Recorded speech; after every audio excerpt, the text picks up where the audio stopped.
Hey guys, yo. So the Oscars are less than 2 weeks away, and I'm here busy trying to catch up on Oscar nominated movies because South African cinemas are usually a few weeks or even months behind in terms of releasing some of these movies. Anyway, I finally got to see The Holdovers, and listen, I can see why this movie has already received so many awards.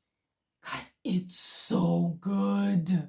An ill-tempered teacher at an all-boys boarding school. Yo, maybe it's a boarding school.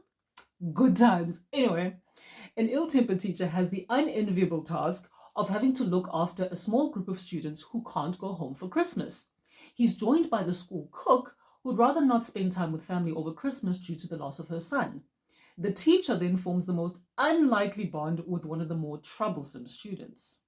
Movies that depict a teacher-student relationship are nothing new. I mean, think of movies like Good Will Hunting or Dead Poet Society. Oh, both Robin Williams movies. Aquila and the Bee, Sister Act 2 even. But this one had such a fresh take on it. I thoroughly enjoyed it. Guys, it was so funny. Hilarious, but also witty and moving and a little sad, but also heartwarming. It was a masterpiece. The story was brilliant, well put together, engaging from start to finish, dealing with several themes, including grief and issues of abandonment. Like, it was just so well written. And then the script, there are lines in this movie that are going to be classics, honestly.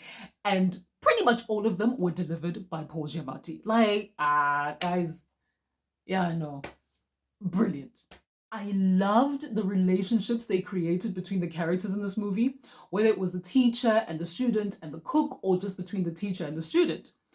These characters were so well written, so layered, especially the main character, the Paul Hunnam character, expertly played by Paul Giamatti. I'll get to him later.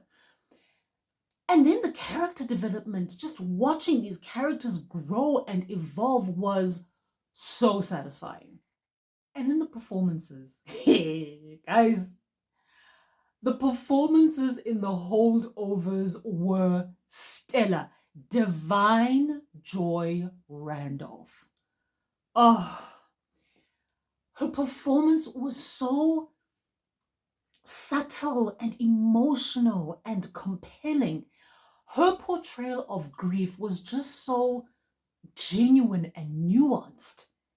And then Paul Giamatti. Sir, this dude gave a masterclass of a performance. I mean, he portrayed every layer of the complex Paul Hunnam character. And that character was an onion. As the movie progressed, he would peel off a layer, and then another layer, and then another. Such that by the end of the movie, Paul Hunnam wasn't just a cantankerous teacher, he was so much more than that, and you actually understood him. Yeah, what a performance. What a performance. This one is a very strong jog to your nearest cinema. Look, it's not Hollywood blockbuster, spectacle. It is just brilliant storytelling using the medium of cinema. So please do yourself a favor and go and see The Holdovers.